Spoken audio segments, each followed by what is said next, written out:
Okay, so in this video we will discuss about Introduction to Digital Signal Processing course.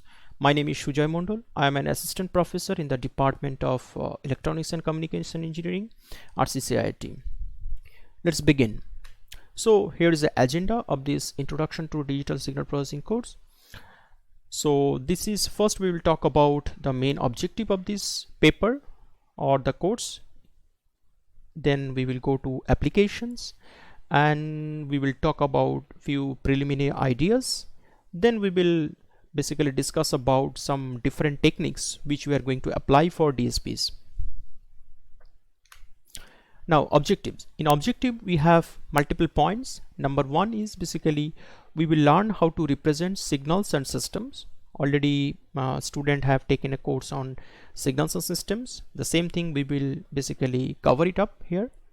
Next we will understand that how a discrete systems or filter can be designed. Then we'll go for analysis of signal spectrum, that is very much essential in the DSPs. Everywhere we will do any kind of applications. This is one of the primary tasks we do apply on the signals. Next, multi-resolution analysis, that means we are having a particular signal given and now in different scale of resolution we can analyze the signals. After that we will go for idea of signal compression techniques, and then finally the idea of practical system design, which based on the DSP theories. Now just quickly take a look of few example. Number one example, this is one of the most widely used application of DSP. What it does, basically if we consider this is a DSP system which takes input as a noisy signal and it works as a filter, and finally it produces output as a clean signal. That means it removes the noise component from the signal and produces clean signal. So this is most widely used DSP application. Now to illustrate this particular concept, if we just go to the next figure, right, it says that input signal is a combination of the sinusoid. That means input, the signal we can see in the red color, it has multiple sine waves combined, right? So now it has been taken inside of our DSP system. Here this particular picture you can see it is an Texas Instrument ARM based board which inbuilt DSP is there. So now this particular board is working like a filter and it filtered out one of the component out of this particular frequency composition and passes only single tone, only single sinusoid. That's why composition of the sine wave filtering by these systems produces one sine wave. So this is the illustration of this particular application, particular categorical application, that is the DSP filters. Okay, now if we just go to application number 2, okay, this is again another interesting application. Let's see that this is again a system. This systems built with two fundamental idea. One is DSP, idea of the DSP, and idea of the machine learning. What it does, it takes input as an event. That is different kind of events it takes an input and it creates some alarm or indicate at the output that what target event it detected. Okay, so now if we illustrate this particular categorical example, let's say that we are having different human activities. So what are the human activities? This can be coming in the form of video, this can come in the form of audio as well, or you can take the human movement data just by gyroscope accelerometer data, so that you can feed to a particular single board computer, where you can see this is a picture of a single board computer, Raspberry Pi, and that we are talking as a robot here. So it takes the data of a human activity and it detects what human is performing. So this is again another classes of example where you can see the in the fundamental, in the core, there is a DSP is sitting in between this particular application. Okay, now application number 3, this is again another interesting application. Suppose you are encountering such a system which is basically unknown to you. That means the system characterization is not given to you, right? So your task is to characterize the system, how the system is going to behave, right? You have to characterize. So what to do in that case, we are having some collection of input signals that we essentially fit to the unknown system and we track the output behavior of it. From there we can characterize what is the unknown system. So this is one of the schematic representation of identifying the unknown systems. What it does, it takes a specific kind of input to unknown system, as well as the same signal goes to our algorithm. This algorithm is based on the DSP, right? So unknown system produces output, your algorithm also produces output. So now this algorithmic output is basically tracking. Right?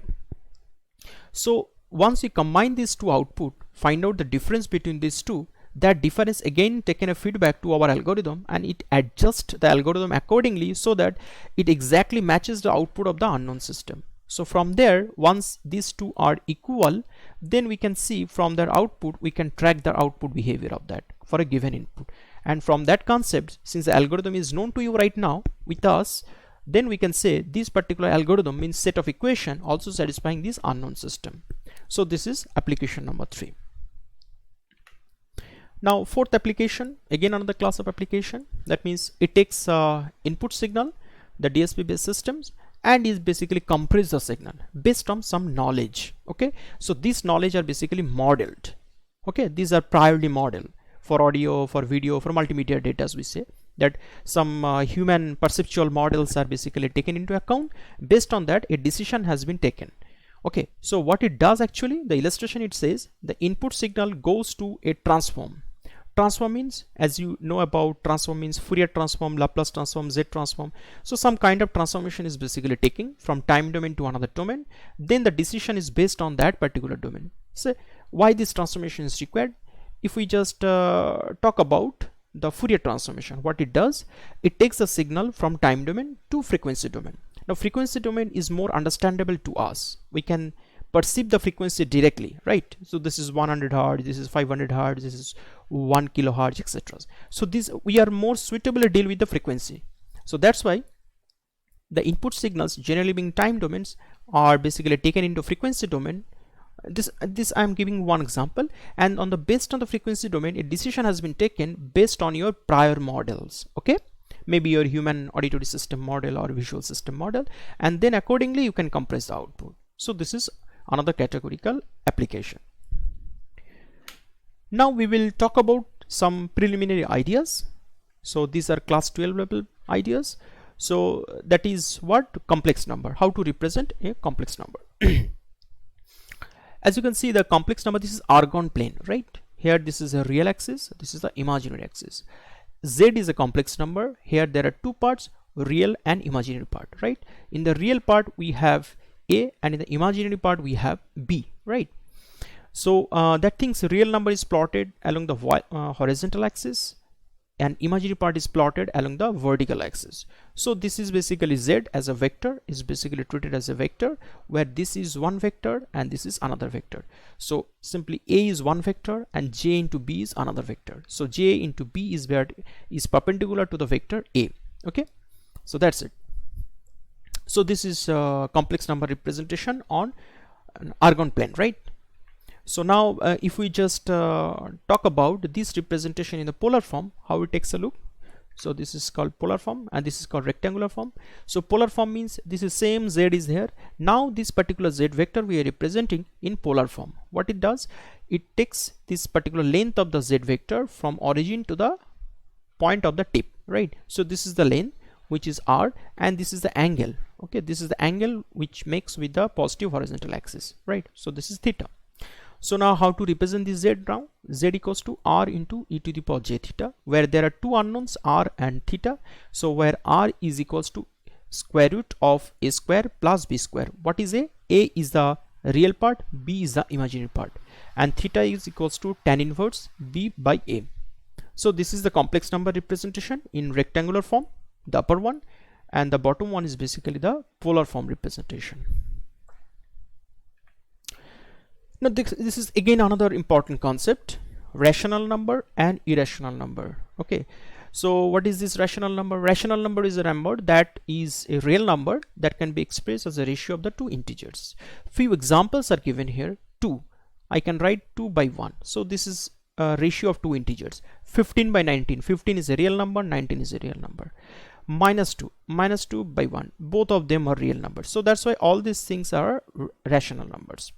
Second category, repetitive decimal numbers. So 1 upon 3 equals to 0.333 it is again, since these decimal place numbers are repeating, so this is again being considered as a rational number, because we can see 0.333 never ending series is nothing but 1 by 3. So 1 is a real number, 3 is a real number.